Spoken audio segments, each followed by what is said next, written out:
کبھی کسی بہت ہی اپنے سے تنہائی میں اکیلے میں رازداری سے اپنے دل کا حال کہنا ہو تو ہمارا انداز کیا ہوتا ہے، اور اگر وہی بات بہت سارے لوگوں کے سامنے کہنی پڑے تو کتنی انسان اپنے آپ کو انکمفرٹیبل فیل کرتا ہے۔ وہ گہرائی بات میں رہتی نہیں، وہ انداز نہیں رہتا جو تنہائی میں اکیلے میں اپنے پیارے سے اپنے دل کا حال کہنے کا لطف ملتا ہے۔ یہی حال دعا کا ہے۔ خدا تجھ سے میری دعا ہے۔ کیا ہم اکیلے میں اپنے رب سے باتیں کرتے ہیں؟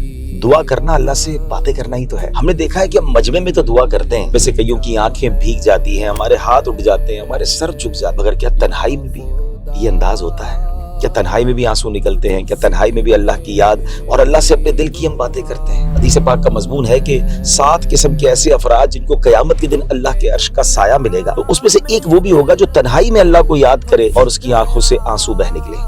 مطلب یہ ہوا کہ اللہ کو تنہائی کی عبادت بڑی پسند ہے، تنہائی کے آنسو بڑے پسند ہیں، تنہائی کی دل کی کیفیت بڑی پسند ہے۔ ہماری بعض اوقات مجمع میں تو لمبی لمبی دعائیں ہوتی ہیں، کیا تنہائی میں ہم کچھ وقت اللہ کے لیے نکالتے ہیں کہ کہیں ایسا تو نہیں کہ ہم لوگوں کو دکھانے کے لیے عبادت کر رہے ہیں، لوگوں سے باتیں کر رہے ہیں، اللہ سے باتیں نہیں کر رہے؟ اس بار تنہائی میں اکیلے میں خوب دعائیں کرنی ہے۔ یہ تو مہینہ بھی مانگنے کا مہینہ ہے، اللہ سے مانگیے، رب کریم عطا فرمانے والا ہے۔